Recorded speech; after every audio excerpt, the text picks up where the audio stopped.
Ah, Mimi de Mandaril. Hello tout le monde, j'espère que vous allez tous très bien. Aujourd'hui, on se retrouve pour une vidéo que j'ai encore jamais fait.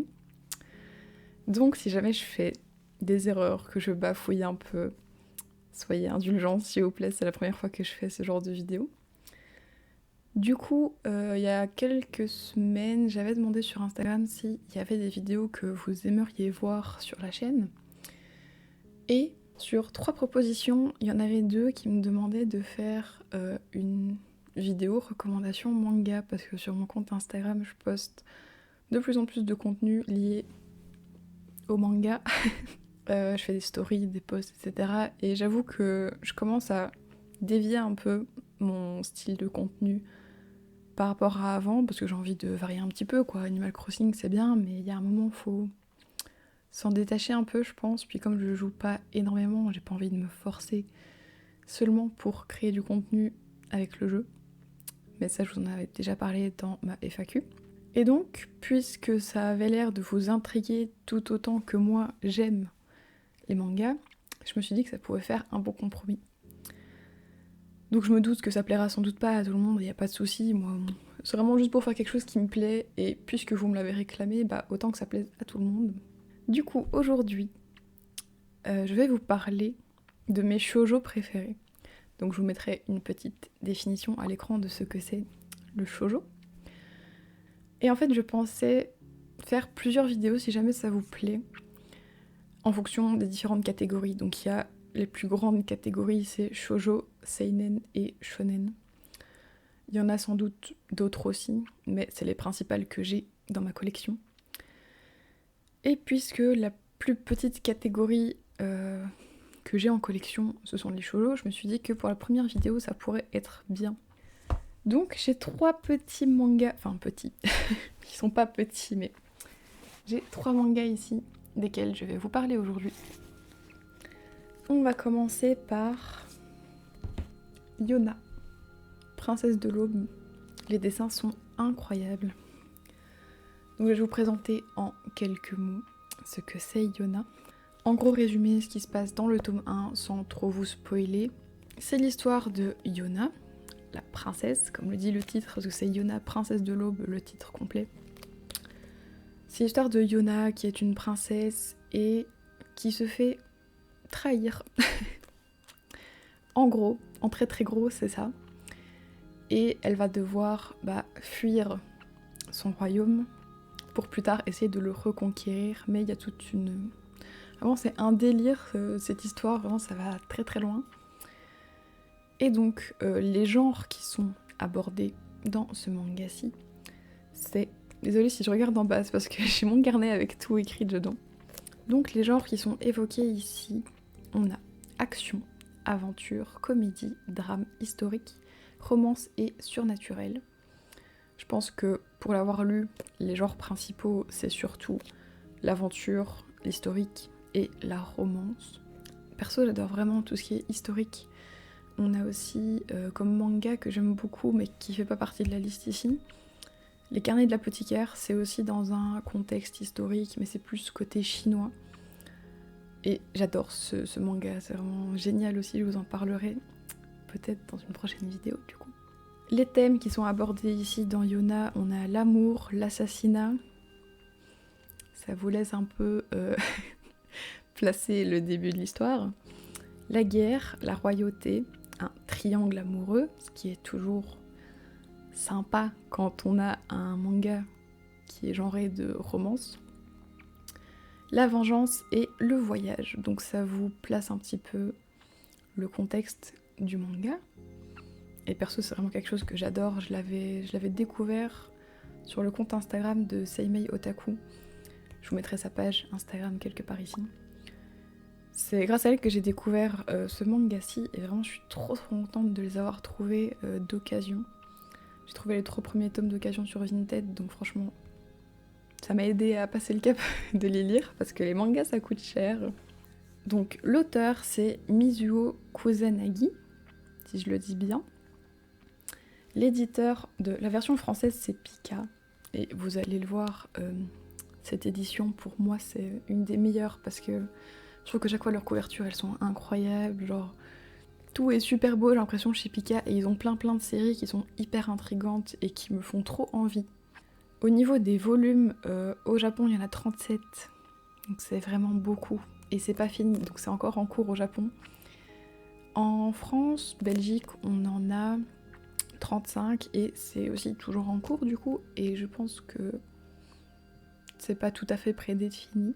J'ai pas encore tout lu, mais d'après ce que je vois, il y en a encore pour quelques tomes. Et l'âge conseillé, c'est à partir de 12 ans. Comme thème, on a l'assassinat, mais c'est pas non plus hardcore, on voit pas tous les détails de l'assassinat non plus. Et la guerre, oui, c'est un sujet peut-être un peu touchy, on va dire, quand on est jeune, mais franchement, c'est abordé d'une manière... C'est intéressant. Je vais pas dire que c'est simple à lire non plus, mais à partir de 12 ans, je pense que ça correspond très bien. Ensuite, on a Sailor Moon. Alors ici, j'ai pas l'édition de base, donc ici c'est aussi chez Pika, mais celle-là c'est une nouvelle édition en fait, vous verrez, là, c'est l'Eternal Edition.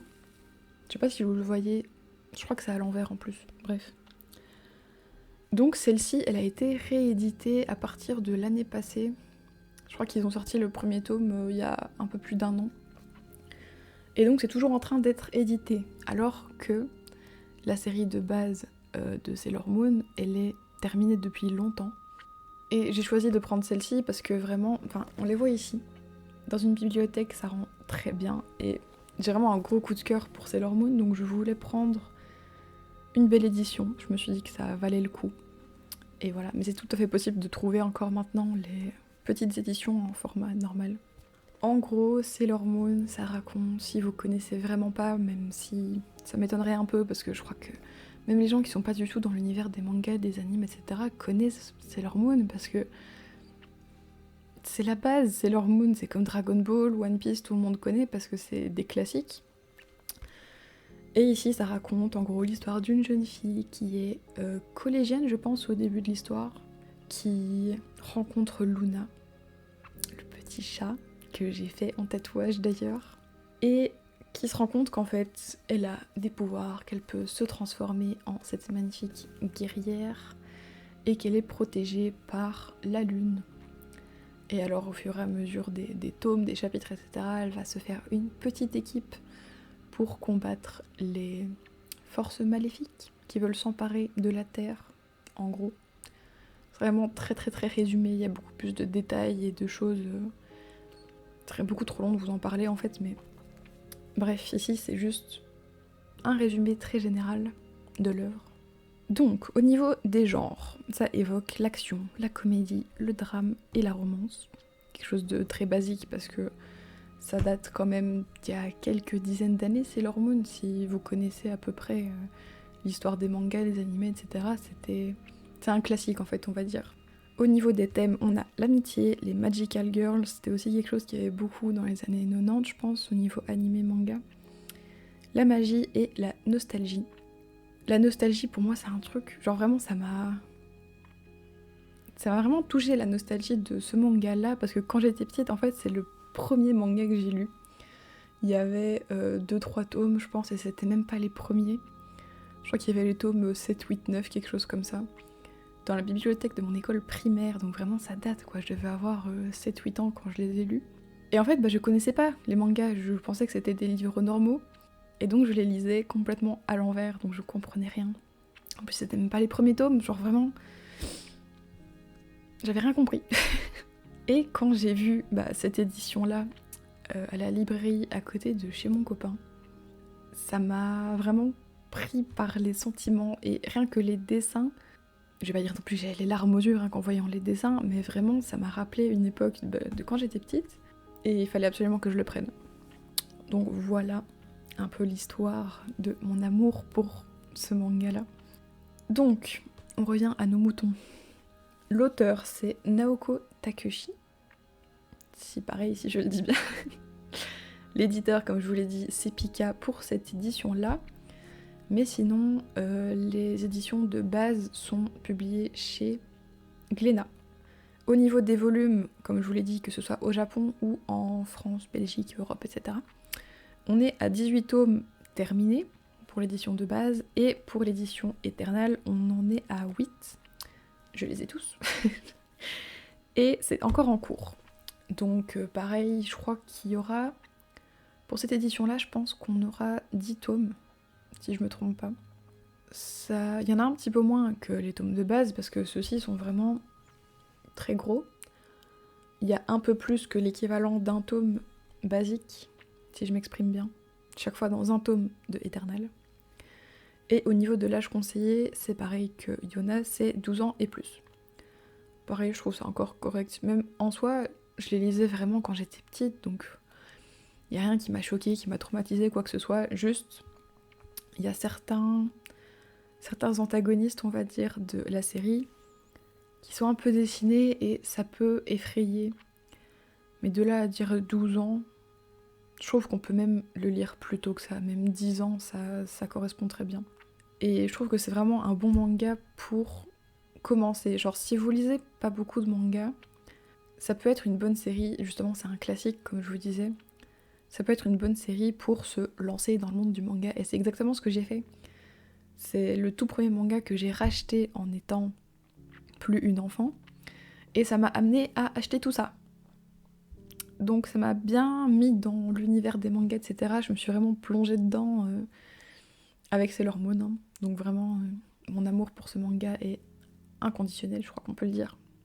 Et le dernier manga duquel je vais vous parler aujourd'hui n'est autre que A Sign of Affection. Alors, regardez la couverture. Elle est incroyable, c'est super joli.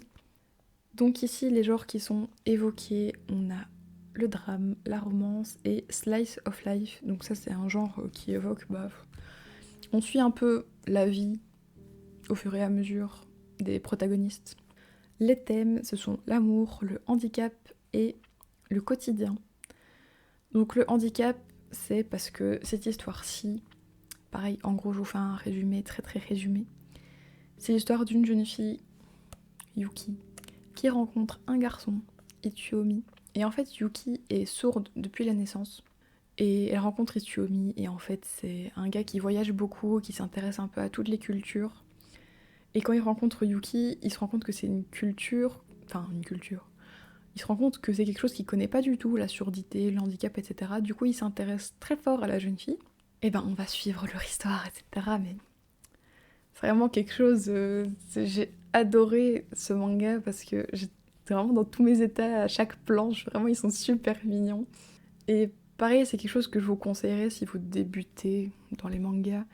Je vais pas dire que c'est le cliché des shoujo, mais c'est un bon gros shoujo, quoi. Je crois qu'on peut pas faire mieux niveau shoujo, romance, etc. L'auteur, c'est Su Morishita. Je sais pas si on dit Su ou Su. Bref. C'est édité chez Akata. Au niveau des volumes au Japon, il y en a 6 de sortie et c'est encore en cours. Et en France, on en a 4 et c'est toujours en cours aussi. Au niveau de l'âge conseillé, c'est 10 ans et plus. Pareil, ça en soi, je pense que même avant 10 ans, on pourrait le lire parce qu'il n'y a absolument rien de gore, rien, aucun sujet vraiment touchy en soi. C'est... Après, j'ai pas encore tout lu. Donc peut-être qu'il y a des choses qui arrivent plus tard qui justifient le fait que ce soit seulement à partir de 10 ans. Et c'est vraiment quelque chose de très mignon, il n'y a pas de choses obscènes ou quoi que ce soit, c'est vraiment très doux. Je crois que s'il y a un mot que je devais utiliser pour décrire A Sign of Affection, c'est doux. Les dessins sont doux, tout est doux. C'est très bizarre à dire, mais c'est vraiment le mot pour moi qui définit ce manga-là. Et c'était un de mes coups de cœur, vraiment je les ai achetés au début du mois et en général j'essaye de garder des tomes pour plus tard, pour essayer de pas trop tout lire d'un coup et toujours avoir quelque chose à lire plus tard. Mais cette série-là, j'ai pas pu. J'ai acheté les 2 tomes d'un coup. Je les ai lus en 2 jours. Donc un tome par jour. Parce que c'était vraiment trop bien et que je voulais savoir la suite absolument. Et là, je veux encore savoir la suite, mais je peux pas en acheter tous les jours non plus, malheureusement. Mais du coup, voilà pour cette vidéo. J'espère que ça vous a plu. N'hésitez pas à me dire tout ça en commentaire si vous connaissiez ces mangas, s'il y en a qui vous tentent, parce que ils ont chacun leur valeur pour différentes raisons. Sailor Moon, c'est clairement la nostalgie, le classique, enfin voilà. A Sign of Affection, c'est la douceur, c'est l'amour, c'est la légèreté, c'est très facile à lire, enfin voilà. Yona, c'est un petit peu plus compliqué, c'est plus tout ce qui est historique, enfin c'est la guerre, machin, c'est un peu plus sombre que ces deux-ci. Mais les trois se valent vraiment, j'adore. Donc voilà, n'hésitez pas à me dire tout ce que vous pensez de cette vidéo en commentaire, j'adorerais lire vos avis. Si ça vous a plu, n'hésitez pas à mettre un petit like, à vous abonner si le contenu vous plaît. Et voilà, du coup, on se dit à bientôt pour une prochaine vidéo et en attendant, bye!